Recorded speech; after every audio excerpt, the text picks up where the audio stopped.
Guys என்ன பார்க்க போகிறோம் அப்படின்னா மார்னிங் டிஃபன் தான் பார்க்க போகிறோம். வாங்க என்ன சாப்பாடுன்னு சொல்லிட்டு வீடியோக்குள்ளே போகலாம். இன்றைக்கி எப்பயும் போல் வந்து கடையில் மாவு வாங்கிட்டு வந்தாங்க. சரி மாவு வாங்கிட்டு வந்தாச்சு என்ன பண்ணலான்னு சொல்லிட்டு யோசிச்சுட்டு இருக்கும்போது தான் சரி எப்போ பாரு தோசை தானே சாப்பிட்றோம், தோசை சாப்பிட்டு சளிச்சு போட்டுன்னு சொல்லிச்சு. சரி இட்லி ஊற்றுவோம் அப்படின்னு சொல்லிட்டு இட்லி ஊற்ற ஆரம்பித்தாச்சு. இட்லிக்கு வந்து சைடிஷ் வேணும் இல்லையா? இட்லிக்கு வந்து நார்மலாக வந்து ஒரே ஒரு சட்னி வச்சு சாப்பிட்டா நல்லா இருக்காது. ஒன்று சட்னி அரைச்சோம் அப்படின்னா தக்காளி சட்னி ஒன்றா அரைக்கணும், அப்படி இல்லை அப்படின்னா தேங்காய் சட்னி அரைச்சோம் அப்படின்னா கண்டிப்பாக வந்து கார சட்னி இருந்தே ஆகணும், மிளகா சட்னி. இன்றைக்கி வந்து காலையிலே எங்கள் அப்பா போய் ரத்தம் எடுத்துகிட்டு வந்துட்டாரா, சரி இட்லிக்கும் ரத்த பொரியலுக்கும் சூப்பராக இருக்கும்.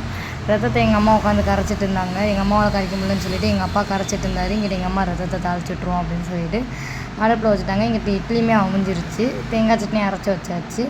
மிளகா சட்னி வந்து கொதிச்சுட்டு இருந்துச்சு, அரைச்சி கொதிக்க வச்சுட்டு இருந்தாங்க.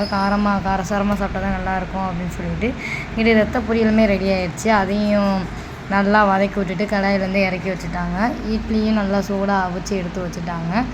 சட்னி கார சட்னி மட்டும் கொதிச்சுட்டு இருந்துச்சு. அது கொதிக்கவுமே அதையும் அடுப்பை ஆஃப் பண்ணியாச்சு. இட்லி அவியவும் அதை ஒரு தட்டில் மாற்றி வச்சுட்டு நல்லா சூடாக 4 இட்லி எடுத்து வச்சுட்டு அதோட ரத்த பொரியலை எடுத்து வச்சு பக்கத்தில் எடுத்து வச்சுட்டு தேங்காய் சட்னி அந்த மிளகா சட்னி அதோடு வச்சு அந்த 2 சட்னியை டிப் பண்ணி இந்த ரத்த பொரியலோடு சாப்பிடும்போது அல்டிமேட்டாக இருந்துச்சு. அதுவும் தோசையோடு சாப்பிட்றதோடையும் இட்லியோடு சாப்பிடும்போது தான் நல்லாயிருக்கும். இதான் நீங்கள் நம்ம வீட்டில் சாப்பாடு. உங்கள் வீட்டில் என்ன சாப்பாடுன்றதை மறக்காமல் கமெண்ட்டில் சொல்லுங்கள். ஓகே பாய், நெக்ஸ்ட் வீடியோவில் பார்க்கலாம்.